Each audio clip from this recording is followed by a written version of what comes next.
போர்டோவின் யாழ் மாகாண திருக்குடும்ப சபையின் 150வது அகவையை முன்னிட்டு திருக்குடும்ப சபை பெருமையுடன் வழங்கும் பாதச்சுவடுகள் ஒலி ஒளி சித்திரம் பாகம் 1 கால்கோல் சுவடு.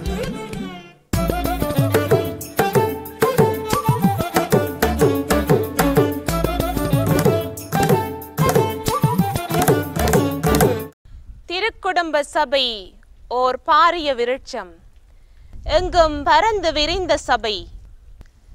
அப்போஸ்தலிக்க அழைப்பு, தியான யோக அழைப்பு, துணை அங்கத்தவ குருக்களுக்கான அழைப்பு, பொதுநிலையினருக்கான அழைப்பு, திருமண சார்பற்றோருக்கான அழைப்பு, இவ்வாறு 5 கிளைகளை தன்னகத்தே தாங்கிய இத்திருக்குடும்ப சபை இலங்கை மண்ணிலே கால்பதித்து 150 அகவையை கடந்து மகிழ்வின் நிறைவிலே நன்றியின் நாட்களிலே பயணித்த வாழ்வுதனை பக்குவமாய் இவ்விடத்தில் பகிர்ந்து கொள்வதில் பெருமகிழ்ச்சி அடைகின்றோம். இதோ இதோ உங்கள் முன்னிலையில்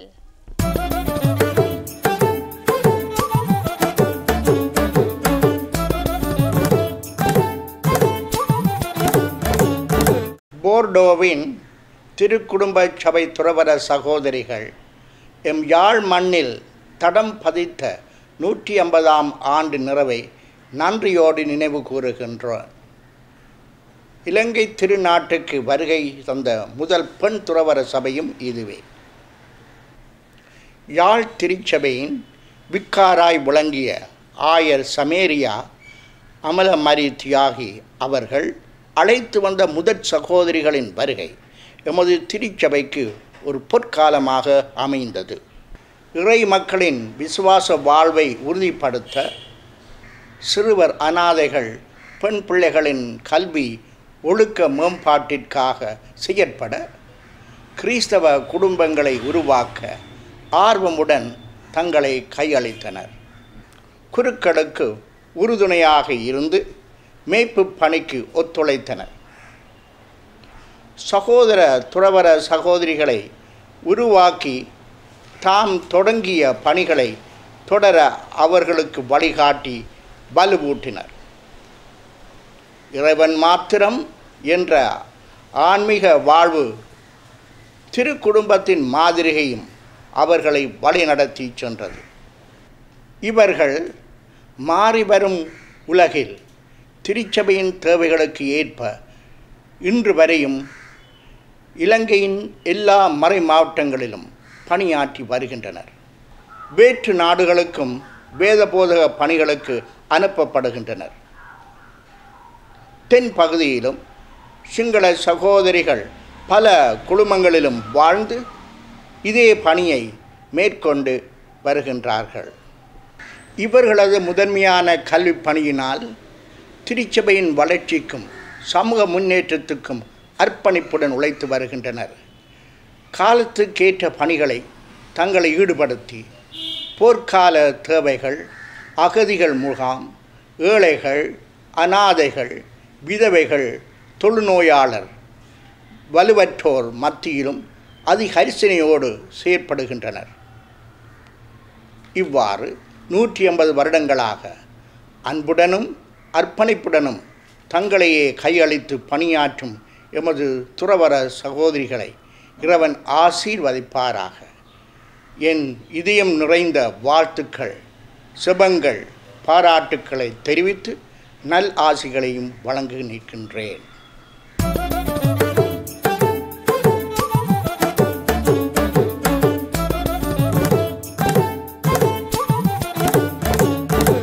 The message from the Superior General, Reverend Sister Margaret Muldoon of the Holy Family Sisters of Bordeaux. It is with joy and deep gratitude I say a few words for the celebration of 150 years of Holy Family presence in Sri Lanka. As we celebrate this jubilee, we do so with appreciation for the great and diverse contribution made by so many during these years. The first Holy Family missionaries arrived in Sri Lanka shortly after the death of our founder, Pierre Biermenenoy, and we can be sure that he was involved in the organization of this new foundation. These first missionaries came with a happy and generous spirit, open to responding to the needs of the people at that time. They were filled with the spirit of our founder, who was inspired to found a family open to all vocations, called to build a new society where all are recognized as equals, children of God, and brothers and sisters of one another. He described his vision in the form of a dream. He said, "In my dream, the Holy Family appeared to me as a gigantic tree. On it were flowers and fruits of all seasons, birds of all colors from all countries. Each bird had its own special song, but at all times they formed one single voice in perfect harmony. They seemed to sing, 'Glory to God alone.'" This tree shares many secrets.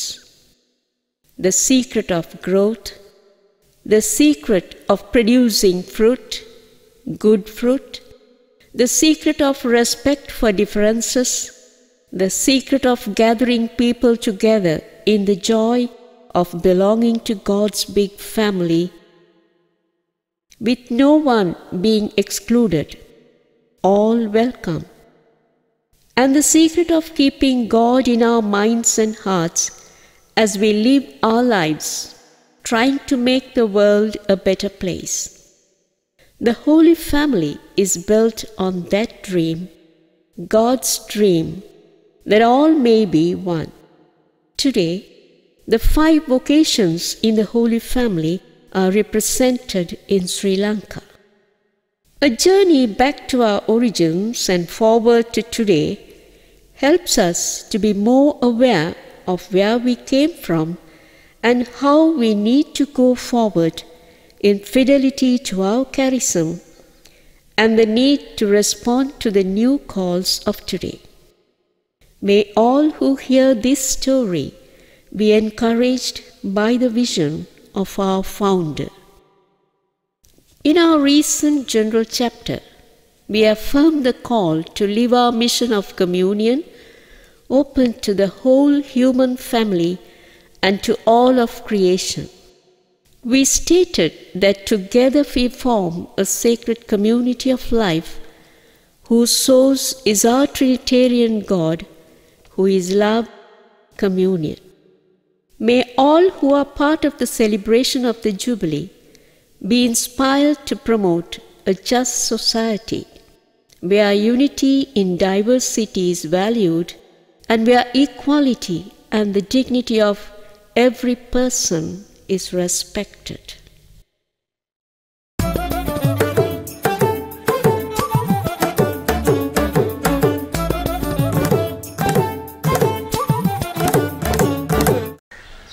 என் அருமை குமாரத்திகளே, உங்கள் ஆன்மீக வாழ்வின் ஓட்டத்தை தடை செய்யக்கூடியது ஒன்றுமே இல்லை.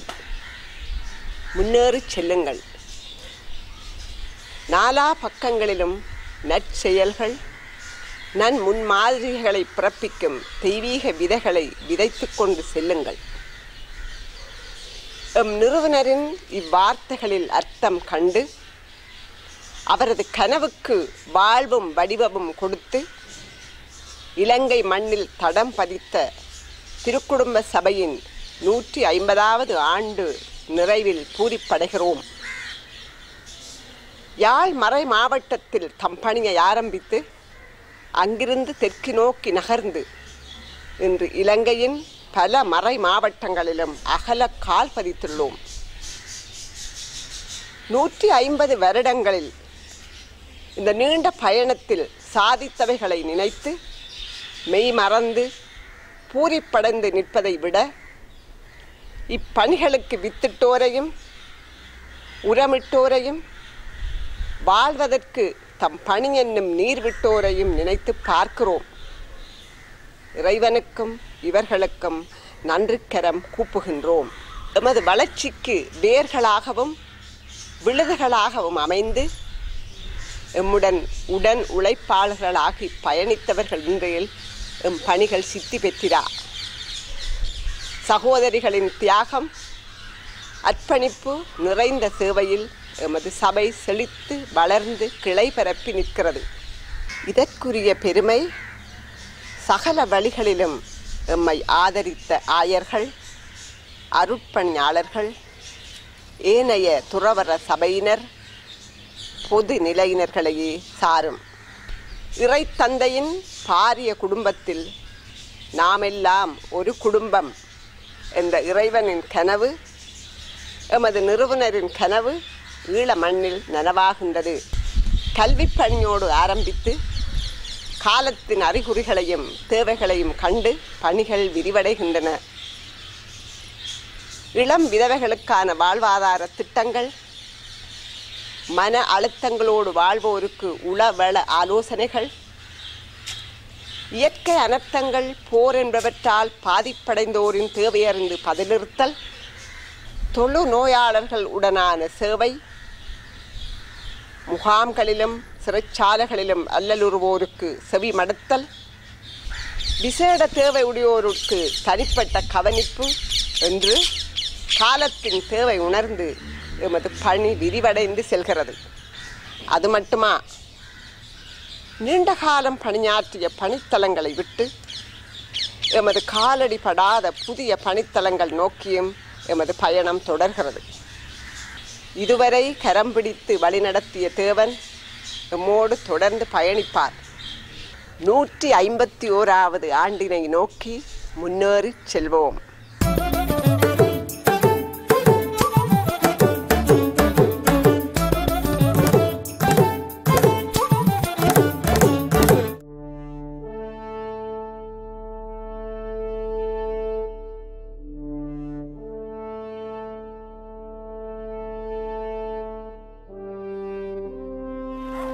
அழகிய உலகம்.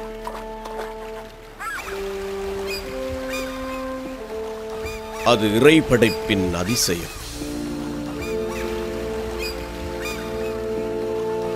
தந்தையின் அன்பு விந்தையாய் உலகிலே வெளிப்பட்டது இயற்கையிலே. உலகில் முழுமை காண படைத்தான் படைப்பை மனிதனுக்காய். அம்மனிதனுக்காய் மனுவுருவெடுத்த இறைவன் கிறிஸ்து என்னும் நாமம் பூண்டு வெளிப்படுத்தினார் உன்னத அன்பை. இவ்வுலகில் மனிதனாகி மனு குலத்தையும் பிரபஞ்சத்தையும் இறை தந்தையுடன் இணைக்கும் பணியினை ஆற்றினார் இறைமகன் இயேசு கிறிஸ்து. அந்த சுவடுகளில் எம் நல்ல பிதாவும் இணைந்திட்டார். எமது நல்ல பிதா உலகிற்கும் திருச்சபைக்கும் அரியதோர் உன்னத கொடை. ஜார் இந்த நல்ல பிதா? கிறிஸ்துவின் பணியில் இணைந்திட்ட மைந்தன் ஜார்? இவரே எம் நல்ல பிதா. பிரான்ஸ் தேசத்து போர்டோவை சேர்ந்த வணக்கத்துக்குரிய பிய பியன்வெனு நோயாய். 1793ஆம் ஆண்டு ஐப்பசி திங்கள் 27ஆம் நாளில் பிரான்ஸ் தேசத்திலே போர்டோ என்னும் இடத்தில் பிய நோயாய்க்கும் மடலேன் ரிச்சர்ட் என்பவருக்கும் 8வது குழந்தையாக பிறந்தார். பிறந்த அன்றே திருமுழுக்கு பெற்றார். இவரது ஆரம்பகால வாழ்வு? துடிப்புள்ள இளைஞன், கவரக்கூடிய தோற்றம், உத்வேக மனநிலை, ஊரிய அறிவு, துணிவாய் செயல்படும் தன்மை. ஒரு நாள் மேலிருந்து பார்த்தால் எல்லாம் நன்றாக தெரியும். பியன்வனு, உனக்கு மூளை இல்லையோ? கீழே வா.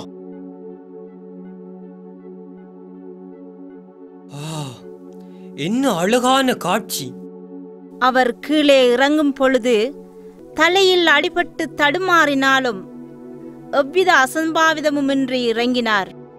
இவன் ஒரு மடையன். இவனுக்கு எவ்வளவு துணிச்சல்! நீ என்னை பயப்படுத்தி விட்டாய். நீ ஒரு குறும்புக்கார். ஆனால் நீ மேலே இருந்து அந்த அழகை பார்த்திருக்க வேணும். என்ன பிரமாதம்! அது மட்டுமல்ல, எல்லாரிடத்திலும் வாஞ்சை உள்ள அன்பு, அனைவராலும் விரும்பக்கூடிய தலைவர், ஏன் தலைமைத்துவமே அவரோடு பிறந்தது. இருப்பினும் உலகப் போக்கிலே ஈர்க்கப்பட்டார். தான் நினைத்தபடி வாழ்ந்தார். களியாட்டங்களிலும் பொழுதுபோக்குகளிலும் ஆர்வம் காட்டினார்.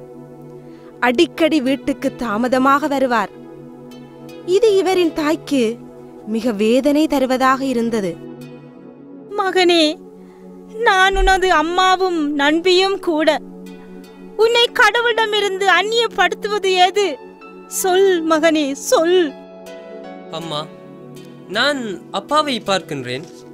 அவர் சமய கடமைகளை நிறைவேற்றுவதில்லை, ஆனால் அனைவராலும் மதிக்கப்படுகின்றார். ஏன் அவர் வாழ்வை நான் பின்பற்றக்கூடாது? உன் பாதையை மாற்று மகனே, கடவுளை நம்பு. அம்மா, அழாதீர்கள். நான் என் வாழ்க்கையை மாற்றுவேன். இது சத்தியம். உலகப் போக்கில் அள்ளுண்டு சென்று கொண்டிருந்த இவர் வாழ்வு அவர் அன்னையின் வார்த்தையாலும் இடைவிடாத செபங்களாலும் மாற்றமடைந்தது. தேவதாயும் தன் அன்பால் அவரை தடுத்தாட்கொண்டார். தேவ அன்னையின் பாதத்திலே கிடைத்த அரிய வரங்கள்: மனமாற்றம், குருத்துவ அழைப்பு, திருக்குடும்ப சபை ஆரம்பிக்கும் உத்வேகம். ஆம், கார்மேல் அன்னையின் பாதத்தில் பியன்மனுவின் முதல் மனமாற்றம் நிகழ்ந்தது. முதல் நன்மை பெறுவதற்கு முதல் நாள் மாலை ஓர் ஆழ்ந்த இறை அனுபவம் அவர் மீது பொழியப்பட்டது.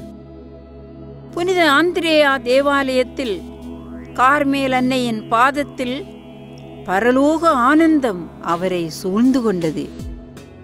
இத்தகைய தயாரிப்புடன் முதல் முறையாக 1813 சகல புனிதர்களின் திருநாள் அன்று இயேசுவை தன் உள்ளத்தில் பெற்றுக்கொண்டார். சட்டப்படிப்புக்காக பாரிஸ் சென்ற பியன்மெனுவின் வாழ்வு திசை மாறியது. ஒப்புரவு அருட்சாதனத்தில் பெற்றுக்கொண்ட அருள், அருட்தந்தை அபேமாரியுடன் நடந்த உரையாடல் அவரது குருத்துவ அழைப்பை சிந்திக்க தூண்டியது. தேவதாயின் சுரூபத்தின் முன் மக்கள் செபிப்பதைக் கண்டு அவரும் ஈர்க்கப்பட்டார். தேவ அன்னையின் பார்வை அவர் மேல் விழ அவர் அன்னையின் குரலை கேட்டார். அந்நேரம் அவருக்கு அருளின் நேரம். அவர் அருள் நிரம்ப பெற்றவராக இவ்வாறாக கூறுகின்றார்: அன்னையின் குரலை கேட்டேன்.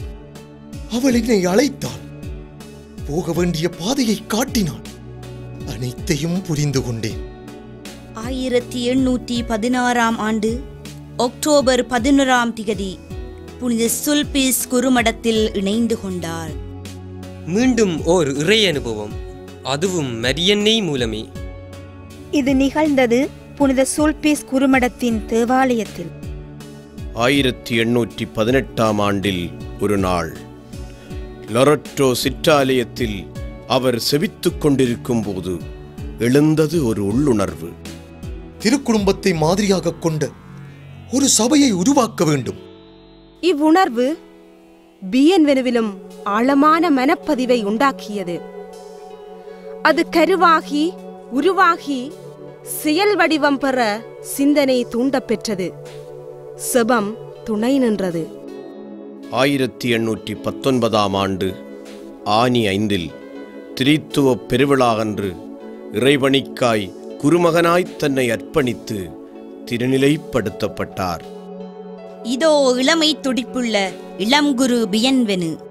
குருவாய் அடியெடுத்து வைத்த பியன்வெனுவுக்கு அறுவடைக்கான செயற்களங்கள் விரிந்து கிடந்தன. அன்று பிரான்சில் எழுந்த பெரும் புரட்சியின் கோர விளைவுகள் அவரை பணி செய்ய கூவி அழைத்தன.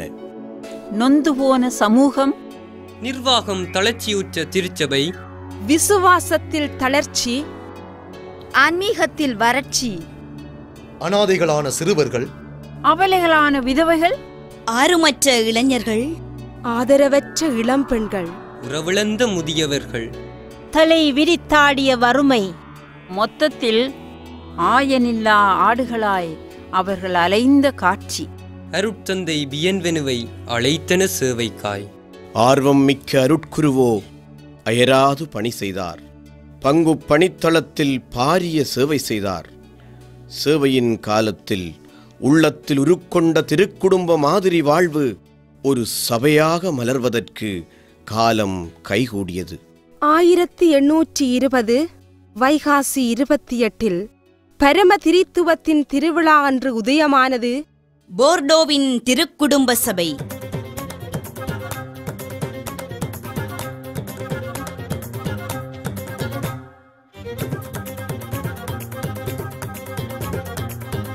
ஆம், அவர் தன்னிடம் மரக்கெல்வி கற்ற 3 இளம் பெண்களின் விருப்பினை ஏற்று பேராயரின் அனுமதி பெற்று ஆரம்பித்தார் திருக்குடும்ப சபையை. இறைவன் கண்ட அழகிய கனவினை எம் நல்ல பிதாவும் கண்டு சிதறிப்போன மனுக்குலத்தையும் பிரபஞ்சத்தையும் கிறிஸ்து இயேசுவுக்குள் ஒரு குடும்பமாக்கும் பணியில் திருக்குடும்ப அங்கத்தவர்களை இணைத்தார். சமுதாயத்தையும் பிரபஞ்சத்தையும் இறைவனிலே ஒன்றிணைக்கும் அழகிய இப்பணியை செய்து சூசை மூலமாகவும் மரியாள் மூலமாகவும் இறைவனை மாத்திரமே மகிமைப்படுத்துவதே திருக்குடும்ப அங்கத்தவர்களாகிய எமது அழைப்பு. திருக்குடும்ப அங்கத்தவர்களாக அழைக்கப்பட்ட எமது தாகம் இயேசு கிறிஸ்துவை அறிவிப்பதன் மூலம் விசுவாசத்தை பரப்பி உறுதிப்படுத்துவதாகும். சிதறிப்போன மக்களை ஒன்று சேர்ப்பது, விசுவாசத்தை பரப்பி ஆழப்படுத்துவது, புதியதொரு சமுதாயத்தை அமைப்பது, பிரபஞ்சத்தோடு இணைவது. இத்தகைய கனவை நனவாக்குவது எம்மால் முடியுமான காரியமா? எனவே அனைத்திற்கும் ஊற்றும் சக்தியுமாக இருந்து உயிரோட்டம் தருவது இறைவன் மாத்திரமே. எனவே எம்மை உந்தி தள்ளுகின்ற ஆன்மீகம் இறைவன் மாத்திரமே. இறைவன் மாத்திரமே எனும் சபையின் ஆன்மீகமானது இறைவார்த்தையிலும் நற்கருணையிலும் ஊட்டம் பெற்றதாய் அவற்றிலே தங்கியிருக்கிறது. திருக்குடும்ப அங்கத்தவர்களின் வாழ்வுக்கு உறுதுணையாய் முன் மாதிரிகையாய் திகழ்வது பரிசுத்த திரித்துவமும் அதனை பிரதிபலிக்கும் திருக்குடும்பமும் ஆகும். இவர்கள் வாழ்ந்த ஐக்கிய வாழ்வை பிரதிபலித்து வாழ்வதே திருக்குடும்ப சபை அங்கத்தவர்களின் பணி. பாரியதொரு நோக்கோடு துளிர்விட்ட திருக்குடும்ப சபை அதன் ஆரம்பத்திலேயே எண்ணற்ற சவால்களை எதிர்கொள்ள நேர்ந்தது. அட, பொம்புளையிலால இது முடியுமா? கொஞ்சம் பொறுத்திருந்து பார்ப்போம். சின்ன பாதரா இப்பதான் குருப்பட்டம் பெற்றார், சபை தொடங்குகிறாரா? எங்க போய் முடிய போகுதோ தெரியல. பிச்சைக்கார குடும்பம் புதிய சமூகம் தொடங்க போதாம்.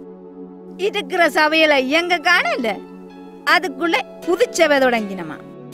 இவ்வாறான சவால் நிறைந்த வேளையிலே தொடக்கப்பட்ட இச்சபையை கைவிடுவதா அல்லது முன்னேற்றிச் செல்வதா என்ற சவாலின் கணங்களுக்குள் சபை சஞ்சரித்துக் கொண்டிருந்த வேளை, நல்ல பிதாவின் சகோதரி மதர் ட்ரினிட்டி இவ்விடயத்தில் இறைவனின் சித்தம் எதுவென அறிந்து கொள்ளவும் விசுவாசத்தில் நிலைத்திருக்கவும் ஓர் அற்புதம் கேட்டு சுபித்தார். அன்று ஞாயிறு பிப்ரவரி 3ஆம் நாள் 1822 மாலை 4 மணி. நற்கருணை ஆசீர்வாத வேளை, மாபெரும் அதிசயம். நற்கருணை பேழையில் வெள்ளை அப்பத்திற்கு பதிலாக இயேசுவின் திருவுருவம் தோன்றி ஜொலித்தது. 30 வயதுள்ள இயேசு உயிருள்ளவராய் தலையசைத்து தன் வலக்கையினால் ஆசீர் அளித்தபடி காட்சி கொடுத்தார். 20 நிமிடங்கள் சிற்றாலயத்தில் கூடியிருந்த அத்தனை பேரும் அந்த அதிசயத்தை கண்டு அதிர்ச்சியில் உறைந்தனர்.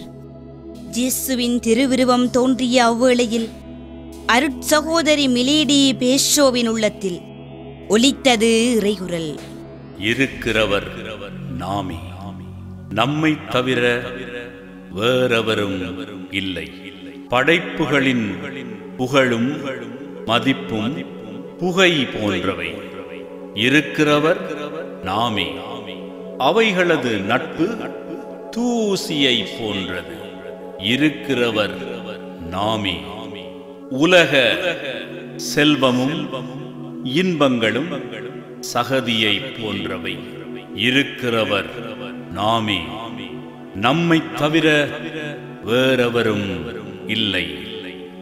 இயேசுவின் திருமொழிகளும் இறை அனுபவமும் அச்சிறு குழுவை முன்னேறிச் செல்ல தூண்டியது மட்டுமல்லாது திடம் தந்து உறுதி கொடுத்தன. அன்று ஸ்தாபகர் அங்கு இருக்கவில்லை. அதேவேளை நற்கருணை ஆசிரியரை நடாத்தி கொண்டிருந்த அருள் தந்தை டெலோவின் சாட்சி இதுவாக இருந்தது. என் கண்களை உயர்த்தினேன். அப்பொழுது அதன் நடுவில் ஆண்டவரின் தலையையும் உடலின் மேற்பகுதியையும் கண்டேன். அவ்வுருவம் உயிருள்ளது போல் தோன்றியது. அவர் 30 வயது அழகான இளைஞனைப் போல் தோன்றினார். நான் அதன்பால் ஈர்க்கப்பட்டு தாழ்ந்து பணிந்து ஆராதனை செய்தேன். நன்றி, மகிழ்ச்சி, குழப்பம் மிகுந்தவனாய் கண்ணீர் சிந்தினேன்.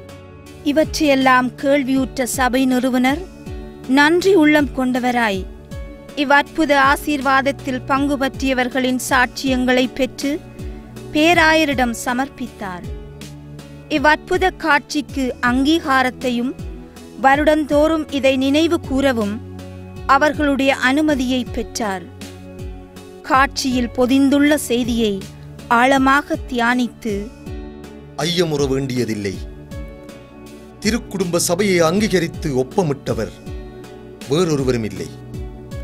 இருக்கின்றவராக இருக்கின்றவரே என்றார். எம் வாழ்வில் விரக்தியா, வேதனையா, சோதனைகளா, குழப்பங்களா? நாம் எங்குமே அலைய வேண்டியதில்லை. இறைவனின் இதயத்தில் அடைக்கலம் புகுவோம். இருக்கின்றவராக என்றும் இருந்து எம்மை விடுவிப்பவர் அவரே.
இருக்கிறவர் நாமே என்றும், இருக்கிறவர் நாமே என்றும்,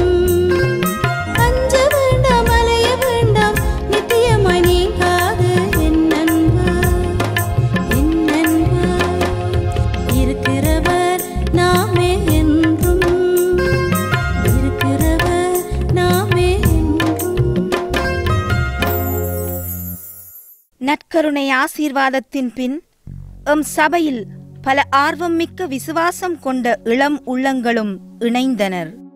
திருச்சபையின் வேத போதகப் பணி விரிவடைந்த காலகட்டத்திலே ஐரோப்பாவிலும் வெளிநாடுகளிலும் இருந்து திருக்குடும்ப சபைக்கான அழைப்புகள் வந்தன. இவ்வாறாக எம் சபை பரவி செழித்தது. எங்கெல்லாம் எம் சபை பரந்து இருக்கின்றதோ அங்கெல்லாம் புதிய பார்வை, புதிய வழிகள், இவையே நல்ல பிதாவின் கனவுகளாயின. தேவை இருக்கும் இடமெல்லாம் பணியின் கரங்கள் நீண்டு கொண்டே சென்றன. பணியின் தன்மைக்கேற்ப எம் சபை 7 கிளைகளாக பரந்து சகோதரிகள் பணி செய்ய அழைக்கப்பட்டார்கள். சூசையப்பர்களை இவர்கள் அனாதை சிறுவர்களை பராமரிக்கும் பணியினை நிறைவேற்றி வந்தனர். லொரட்டோக்களை கல்வியிலே மாணவர்களை உருவாக்கும் பணியினை செய்து வந்தனர். மாசில்லா மாதாக்களை வறிய கிராம மக்களிடம் சென்று அவர்களின் குறை நிறைகளை கேட்டு அவர்கள் வாழ்வை வளப்படுத்தும் பணியினை செய்து வந்தனர். நம்பிக்கை கிளை தனிமை, நோய், வயோதிபம் போன்றவற்றால் வாடுபவர்களை அணுகிச் சென்று அவர்களுக்கான பணியினை மேற்கொண்டு வந்தனர். மார்த்தா கிளை வயோதிப குருக்களை பராமரித்தல், அத்துடன் குறுமட மாணவர்களுக்கான பணியினை செய்து வந்தனர். விவசாய கன்னியர் கிளை நகரமயமாக்கலின் விளைவாக கைவிடப்பட்ட கிராம நிலங்களை பண்படுத்துவதற்காக மக்களை ஊக்குவித்து வந்தனர். தியான யோக கிளை அற்புத காட்சியினால் திருக்குடும்ப சபை பெற்ற நற்கருணை ஆசீர் அருள் வழங்கலுக்கு நன்றியாகவும் இறைவனை நோக்கி தியானத்தில் இருந்து கொண்டு உலகை ஒன்றிணைக்கும் உன்னத பணியினை செய்து வந்தனர். இவ்வாறாக தேவை கண்ட இடமெல்லாம் போர்டோவின் திருக்குடும்ப சபை சேவை செய்து நிறைவு கண்டது. உலகம் முழுவதும் விரிந்து பரந்து பணிகள் செய்தது. இன்று 20ஆம் நூற்றாண்டில் போர்டோவின் திருக்குடும்ப சபை 5 அழைப்புகளை உள்ளடக்கிய பாரிய குடும்பமாக தன்னை தகவமைத்துக் கொண்டது. பல்வேறு பணிகளை ஆற்றும் திருக்குடும்ப அப்போஸ்தலிக்க சகோதரிகள் அமைதியற்றை உலகிலே அமைதியாக இருந்து முழு உலகையும் பிரபஞ்சத்தையும் இணைக்கும் இனிய பணியில் இறைவனோடு ஒன்றித்திருக்கும் திருக்குடும்ப தியான யோக சகோதரிகள். உலகிலே வாழ்ந்து உலகிற்கு புலிக்காரமாகவும் ஒளியாகவும் அர்ப்பணிக்கப்பட்ட மறைந்த திருக்குடும்ப வாழ்வை வாழும் திருக்குடும்ப திருமண சார்பற்ற சகோதரிகள். எம் சபையில் அங்கத்துவம் வகித்து திருக்குடும்ப சபையின் ஆன்மீகம் அருங்கொடையினை தமது குருத்துவ அர்ப்பணத்துக்குள் உள்வாங்கி வாழும் திருக்குடும்ப குருக்கள். குடும்பமாக இருந்து திருக்குடும்ப வாழ்வை வாழ்ந்து சமூகத்திலே முன்மாதிரியாக திகழும் திருக்குடும்ப பொதுநிலை அங்கத்தவர்கள். எமது சபையிலே திருக்குடும்ப பிள்ளைகளாக, திருக்குடும்ப இளைஞர்களாக நாளைய உலகினை வலம் வரும் மொட்டுக்களும் எம் சபையின் வாழ்வை துடிப்புடன் வாழ்கின்றனர். இவ்வாறாக இன்று பல்வேறு நிலைகளில் எமது ஆன்மீகம் அருங்கொடை வாழப்பட்டு இறைவன் மகிமைப்படுத்தப்படுகின்றார். நாம் வாழும் இப்பிரபஞ்சத்தில் பரந்து விரிந்து வாழும் திருக்குடும்ப அங்கத்தவர்களாகிய நாம் சமகால தேவைகளை கருத்திற்கொண்டு எம் அருங்கொடையை வாழ அழைக்கப்படுகின்றோம். எமது பயணத்தில் பல்வேறு அநீதிகளும் போர்களும் போராட்டங்களும் இயற்கை அழிவுகளும் நிறைந்து காணப்படும் உலகினை சற்று வலம் வந்து நோக்குவோம். போதை வஸ்து பாவனையால் சீரழியும் இளம் சமூகம், விபச்சாரத்தினால் அழிந்து போகும் பெண்ணினம், சிறுவர் துஷ்பிரயோகங்களால் எதிர்காலம் இருளாக்கப்படும் சிறுவர்கள், போர் குடும்ப பிரச்சினைகளினால் உளப்பாதிப்புக்குள்ளாகி இருக்கும் சமூகம், வாழ்வின் விழுமியங்களை அழித்து மனச்சாட்சிகளை கொன்று பாவ உணர்வின்றி பயணிக்கும் மனுக்குலம், நீலப்படத்தின் ஈர்ப்பினாலும் தகாத உறவினாலும் சீரழியும் இளம் சமூகம், பரபரப்பான உலகிலே படைத்தவனை மறந்து இறையுணர்வை தொலைத்து ஆன்மீக வறட்சியால் மூழ்கிய உலகம், மரங்கள் தரைக்கப்பட்டு காடுகள் அழிக்கப்பட்டு சுடுகாடாய் மாறிவரும் பூமித்தாய். இதோ வெப்பத்தால் அழிகிறாள் பூமித்தாய். இதனால் உருவாகும் பாலை நிலங்கள், குப்பை கூளங்களால் மாசடையும் எமது நிலம், எண்ணெய் கழிவுகள், ரசாயன கழிவுகளால் மாசடையும் நீர்நிலைகள், இரசாயன வாயுக்கள், வாகன புகையினால் மாசடையும் வளிமண்டலம். இத்தனைக்கும் மத்தியில் இறைவன் நம்மோடு இருக்கிறார், தம்மோடு பணி செய்ய அழைக்கிறார். அவரே எம் மரண், அவரே எம் கோட்டை, அவரே எம் அடைக்கல பாறை, அவரே எம் மீட்பர், அவரே எம் பாதை, அவரே எம் பயணம், அவரே எம் வாழ்வு, அவரே எம் மகிழ்வு. இவ்வார்த்தைகளால் திடம் பெற்று தேவைகளுக்கு செவிமடுத்து பணியாற்றுகின்றோம். மாறிவரும் உலகிலே ஒருங்கிணைந்த ஒரு சமூகத்தை உருவாக்குவதே இன்று எமது பணி. அந்த வகையில் இன்று போர்டோவின் திருக்குடும்ப அப்போஸ்தலிக்க சகோதரிகளின் அப்போஸ்தலிக்க ஈடுபாடுகள். பெற்றோரை இழந்த பிள்ளைகளுடன்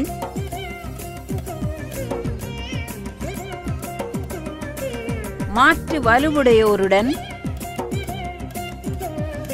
கல்வி உலகில்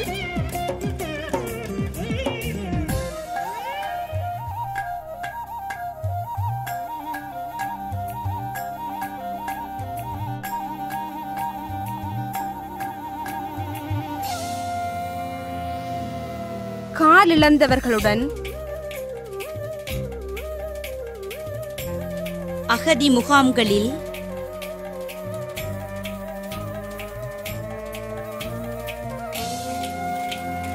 உளவள துணையாக அருட்சாதன வாழ்வில் வளர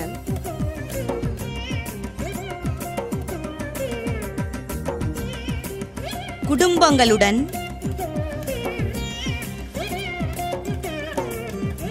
பங்குகளில் என சேவை தொடர்கிறது. திருக்குடும்ப அழைப்பை பெற்ற எம்மை நோக்கி எம் நிறுவனர் கூறுகின்றார், முன்னேறிச் செல்லுங்கள், உங்கள் ஓட்டத்தை தடை செய்யக்கூடியது ஒன்றுமே இல்லை. செல்லுமிடமெல்லாம் நல்விதைகளை விதைத்துச் செல்லுங்கள்.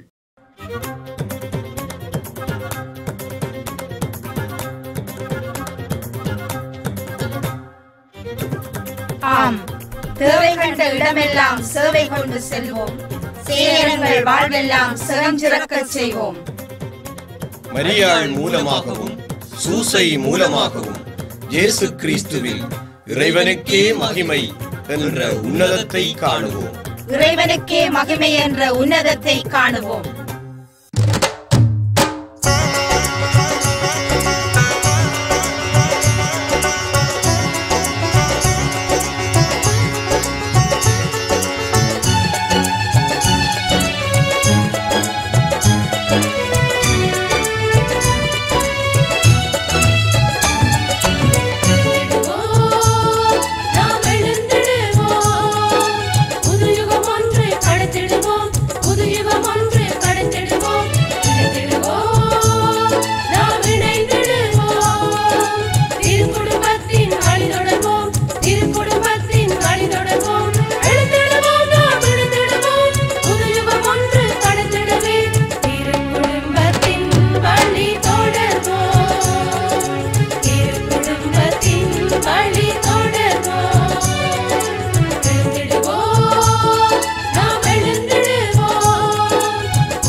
வியந்தேனு ஆட்டியவா